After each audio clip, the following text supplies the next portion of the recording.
जय हिंद दोस्तों, मैं अनिल जादौन एक बार फिर से आप सभी का स्वागत करता हूं ओपन स्टडी यूट्यूब चैनल पर। और आपकी अपनी प्यारी सी क्विक वोकैब सीरीज में ये सीरीज हमारी बहुत दिनों से चल रही है और इसकी आज हमारी 23 क्लास है, मतलब 23वीं क्लास है, जिसके अंदर लेटेस्ट वोकैबलरी जो पिछले कुछ एग्जामिनेशन में पूछी गई है, जैसे CHSL 2021 और CGL 2021 में जो TCS एग्जाम कराती है आपके, उसके द्वारा जो भी वोकैबलरी पूछी गई है वो मैं आप लोगों को कराने वाला हूँ। ठीक है, और आज की जो वोकैबलरी होगी वो थोड़ी सी स्पेशल होगी और इस सीरीज का सिर्फ एक ही पर्पज है, वो है कि 10 मिनट के अंदर आपको, मात्र 10 मिनट के अंदर एक ऐसा वोकैब डोज दिया जाए जिसको आप कोई भी अदर काम कर रहे हो, कोई भी दूसरा काम कर रहे हो, उसके दौरान भी आप इस वीडियो को देख करके खत्म कर सकते हो और आपके पास एक छोटा सा कलेक्शन बन जाता है, वो भी exam oriented, highly exam oriented. तो SSC एग्जामिनेशन के लिए बहुत ही फेवरेबल वोकैबलरी है। चैनल को सब्सक्राइब कर देना, वीडियो को लाइक कर देना, लास्ट में कमेंट करके जरूर बताना, वो सबसे ज्यादा जरूरी होता है, उसी से मुझे इंस्पिरेशन मिलती है। ठीक है, कमेंट करके बताया करो क्लास कैसी लगी। टेलीग्राम है ओपन स्टडी और English by Anil Jadaun, join कर लेना, जहां पर आपको PDF मिल जाएगी। देखो पैटर्न भी चेंज्ड है, अब तक जो मैंने आपको वोकैबलरी कराई उसमें वन लाइनर ज्यादातर वोकैबलरी मैंने कराई है। ये TCS के द्वारा पूछा गया क्वेश्चन है, पूछे गए क्वेश्चन है, तो मैंने आपको पूरा का पूरा फॉर्मेट भी वही एग्जाम वाला रखा है। ठीक है, यानी कि क्वेश्चन और जो वोकैबलरी है वो और उसके 4 ऑप्शन। ठीक है, SSC CGL CHSL 2018-19 में TCS के द्वारा पूछी गई वोकैबलरी है सारे की सारी। चलो, आज की क्लास का पहला वर्ड है हमारा प्रोपिशियस। देखो प्रोपिशियस एक वर्ड होता है जिसका मतलब क्या होता है, 4 ऑप्शन है आपके पास और ये ऊपर पूछ रहा है कि बताओ इसमें से कोई भी एक ऑप्शन जो इसका सिनोनिम होगा वो बताना है। ऑप्शन है आपके पास A B C D, 4 option है। प्रोपिशियस का पहले आपको मतलब पता होना चाहिए, फिर हम इसका आंसर करेंगे। देखो आंसर तो आपको पता है, नहीं भी पता है तो मैं आपको बता दूंगा, D आंसर हो जाएगा, होपफुल। लेकिन सर इसका आंसर होपफुल ही क्यों हुआ, पहले आपको इस प्रोपिशियस का मतलब पता होना चाहिए। प्रोपिशियस का मतलब होता है अनुकूल, बोल सकते हो आप। इसका मीनिंग क्या लिख सकते हैं हिंदी में, अनुकूल बोल सकते हो या फिर आशावादी बोल सकते हो। क्या बोल सकते हो, आशावादी बोल सकते हो, फेवरेबल बोल सकते हो। क्या बोल सकते हो, फेवरेबल, यानी कि कोई ऐसा व्यक्ति है या कोई ऐसी चीज है, कोई ऐसा काम है जो आपके फेवर में रहता है, जैसा आप सोचते हो, जैसा आप चाहते हो वैसा ही होता है, तो उसको हम लोग कहते हैं प्रोपिशियस और होपफुल। समझ में आ गई बात। अनुकूल बोल सकते हो, फेवरेबल बोल सकते हो, आशावादी। जैसे कुछ लोग ऐसे हमारी लाइफ में होते हैं जो हमें बड़े पसंद होते हैं, क्यों, क्योंकि वो वैसा ही सोचते हैं जैसा हम सोचते हैं, तो हमें पसंद आ जाते हैं। ऐसे लोगों को प्रोपिशियस कहा जाता है। ठीक है, जो आपकी तर्क मतलब बात में बात सेट कर देते हैं कि हाँ ये लड़का सही है, ऐसे लोगों को। एक होता है लग्जरियस। ये कौन होते हैं, लग्जरियस होते हैं विलासी। सर ये विलासी का मतलब क्या होता है, विलासी का मतलब कोई ऐसा व्यक्ति जिसके पास बहुत सारा पैसा है, तो उसको कहेंगे कि यार ये बंदा एकदम विलासी है, मतलब इस पर बहुत सारा पैसा है, लग्जरियस है। एडजेक्टिव की तरह यूज किया जाएगा, ये भी एडजेक्टिव की तरह यूज किया जाएगा। और या फिर कोई ऐसी चीज है जो बहुत ज्यादा पैसे वाली है, मतलब बहुत महंगी कार है, तो आप बोल सकते हैं लग्जरियस कार है। ठीक है, लग्जरी कार नहीं बोलते हैं तो लग्जरियस बोला करो, क्योंकि एडजेक्टिव है, हालांकि लग्जरी भी एडजेक्टिव होता है। पिटीफुल कौन होता है, ये होता है दयनीय। दयनीय सर मतलब कोई ऐसा व्यक्ति है जिस पर आपको तरस आ रहा है कि यार ये तो बेचारा है, तो आप उसको भी दयनीय बोल सकते हैं। या फिर कोई ऐसा व्यक्ति है जो आप पर दया कर रहा है, उसको भी आप दयालु बोल सकते हैं, पिटीफुल, जिसके अंदर दया बहुत होती है, ऐसे व्यक्ति को भी पिटीफुल बोलते हैं। और एक होता है वैसे स्पेशली इसका जो मीनिंगफुल मीनिंग होता है, मतलब अच्छी सी मीनिंग अगर आप टिक करोगे प्रेफरेबली, तो दयनीय होता है, मतलब एक ऐसा व्यक्ति जिसको दया की जरूरत है, उसको पिटीफुल कहा जाता है। ठीक है, मतलब नॉर्मल लोगों से नीचे, कम, कमजोर है किसी भी चीज में। सैड होता है दुखी। तो सारे के सारे वर्ड मीनिंग्स आपको पता चल गए, उनका हिंदी मीनिंग और आंसर सब कुछ पता चल गया। ऐसे एक और वर्ड होता है हाइपरबोल। तो ये तो आप लोगों ने फिगर ऑफ स्पीच में भी पढ़ा होगा। हाइपरबोल एक फिगर ऑफ स्पीच होता है जिसका मतलब होता है अतिशयोक्ति, जरूरत से ज्यादा, जरूरत से ज्यादा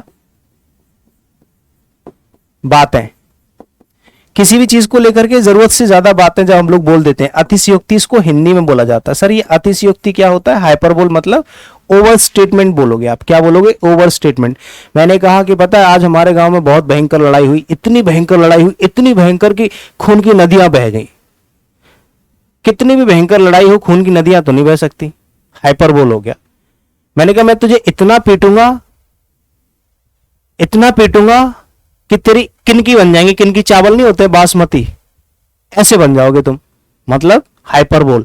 तो कुछ ऐसे स्टेटमेंट्स जो पॉसिबल नहीं होते हैं, इम्पॉसिबल होते हैं, ऐसे स्टेटमेंट्स को ओवर स्टेटमेंट या हाइपरबोल कहा जाता है। स्पॉइलिएशन क्या होता है? स्पॉइलिएशन का मतलब होता है लूट, जिसको हम लोग कहते हैं स्पेशली लूट बोल सकते हैं या किडनैप बोल सकते हैं। ठीक है, मतलब किसी का अपहरण करना, लूट जिसको बोला जाता है स्पेशली। जैसे मान लो कहीं पर बोल दिया जाए कि मान लो 5 रुपए में एक शर्ट उठाओ, मतलब 5 सेल लगती है तो लोग 5 रुपए में बहुत सारी शर्ट लूट ले जाएंगे, भले वो बेकार हो या अच्छी, फर्क नहीं पड़ता। तो इसको स्पॉइलिएशन कहते हैं। सिंपलीफिकेशन आप जानते हैं सरलीकरण होता है। ठीक है, सरलीकरण होता है। या फिर इंजरी बोल सकते हैं। इंजरी का मतलब जानते हो क्या होता है? चोट, कि भैया इसको तो चोट आ गई। आगे चलो, ल्यूसिड मैंने कल की क्लास में ही आपको बताया था। इससे पहले 22वीं क्लास में ल्यूसिड का मतलब होता है स्पष्ट। क्या होता है? स्पष्ट, यानी कि साफ सुथरा, एकदम क्लियर। क्लियर नीचे लिखा होगा। तो ये इसका आंसर हो जाएगा सिनोनियम। ये तो हो गया इसका क्या? सिनोनियम। और इसका एंटोनिम हो जाएगा डिम या फिर मर्की। ये दोनों क्या हो जाएंगे? एंटोनिम हो जाएंगे। ठीक है, डम्ब भी इसका एंटोनिम हो जाएगा। डम्ब मतलब होता है एकदम गूंगा बोल सकते हो। और ये जो होता है डिम और मर्की होते हैं धुंधला। ठीक है, धुंधला बोल सकते हो, अनक्लियर बोल सकते हो। ठीक है भाई, चलो।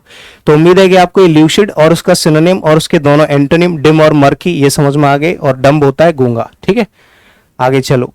इंसेसेंटली का मतलब क्या होता है? देखो, इंसेसेंटली का मतलब होता है लगातार। क्या मतलब होता है इसका? लगातार, कॉन्टिन्यूअसली बोल सकते हो।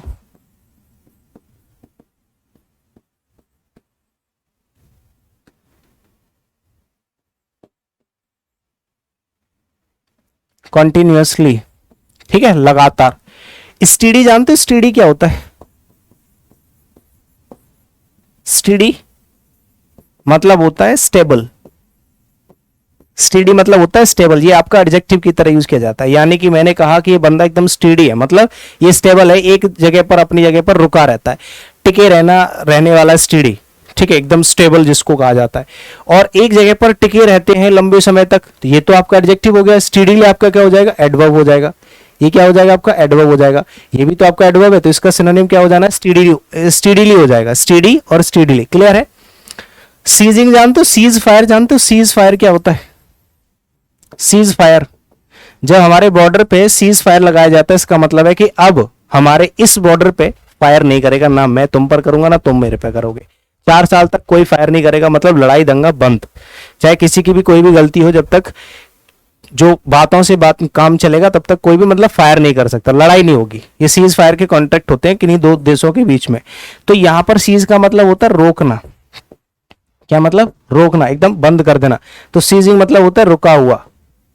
सीजिंग मतलब रुका हुआ। ये होता है लगातार, तो ये तो उसका उल्टा हो जाएगा। अनइवनली हो गया, एक हो गया इरेगुलरली। ये दोनों एक दूसरे के अलग अलग वर्ड हैं। हालांकि इरेगुलरली तो आप जानते हैं इसका उल्टा हो जाएगा, रेगुलरली, नॉट रेगुलरली। इवनली मतलब नॉट इवनली, इवनली बोलते हैं कभी कभार होने वाली चीज। आगे आ जाते हैं रस। रस का मतलब क्या होता है? एक तो रस होता है, रस ये होता है आपका ट्रैफिक वाला रस, ठीक है, जाम वाला रस। एक होता है रस, इसको रियूज बोलते हैं, वैसे रियूज बोलते हैं। ये रस होता है, ये रियूज होता है, जिसका मतलब होता है चाल। ठीक है, धोखेबाजी बोल सकते हैं, ट्रिक बोल सकते हैं। आंसर इसका क्या हो जाएगा? धोखेबाजी बोल देते हैं ना, एक मतलब किसी के साथ चालबाजी कर देते हैं, तो उसको कहा जाता है रियूज करना। ये वर्ब की तरह, सॉरी, नाउन की तरह यूज किया जाता है, जिसका आंसर हो जाएगा क्या? आंसर तो हो जाएगा सी। और इसका मीनिंग भी क्या हो जाएगा? चाल, मतलब ट्रिक। रूल्स तो आप जानते हैं, नियम होते हैं। ठीक है, फ्यूल आप जानते हैं, ईंधन होता है, एक्सचेंज होता है, किसी चीज को एक्सचेंज करना। तो ये सारे के सारे आंसर भी आपको पता चल गया, मीनिंग भी पता चल गया। बस इतने ही थे। तो थैंक यू सो मच। मुझे लगता है कि आपको आज की क्लास की वोकैबुलरी अच्छी लगी होगी, और पैटर्न भी मैंने चेंज रखा है। वोकैबुलरी लेटेस्ट एग्जामिनेशन में पूछी गई है। अब आप कहोगे कि सर लेटेस्ट एग्जाम में तो इतनी सारी वोकैबुलरी पूछी गई है, आप इस एक छोटे सी वीडियो में कौन सा महारत हासिल करना चाहते हैं? तो बेटा मैं नहीं करना चाहता, एक छोटा वीडियो है, इसीलिए मैं आपको प्रोवाइड कर रहा हूँ। छोटे छोटे वीडियो से आपके पास कलेक्शन बढ़ता जाएगा, और बूंद बूंद से घड़ा बढ़ता है। एक दिन आपके पास इतना कलेक्शन हो जाएगा, अगर आप प्रॉपरली तैयारी कर रहे हो, तो प्रॉपरली अगर पढ़ाई करते हो तो अपनी नोटबुक जरूर बनाओगे, उसमें सारे के सारे वर्ड्स का कलेक्शन लिखोगे। कभी भी आज तक कोई भी विद्वान, दुनिया का कोई भी विद्वान एक दिन में सब कुछ घोल के नहीं पी गया है। और ऐसा अगर कोई करता भी है तो उसके नुकसान बड़े होते हैं। पेट में एक साथ भर लोगे तो आपको नुकसान ही होगा। तो मैं तो आप लोगों को हर तरह की क्लासेस देता हूँ, जो लेंथी क्लासेस हैं वो भी देता हूँ मैं 3-3 4-4 घंटे की, वो तो मास्टर क्लासेस आती हैं, अभी भी कराई थी मैंने, most demanding most viral video है, ठीक है। और ये शॉर्ट वोकैब सीरीज है जिससे आप डेली बेसिस कुछ ना कुछ कलेक्शन ले सकते हैं, एग्जाम ओरिएंटेड। टीसीएस के द्वारा ऐसा नहीं कि ये पहली क्लास है, ऐसी ऐसी अब कई सारी क्लासेस आएंगी, फिर वैसी भी आएंगी, सब तरह की वोकैब कलेक्शन आपको हर रोज मिलता है, छोटा सा वीडियो 10 मिनट का।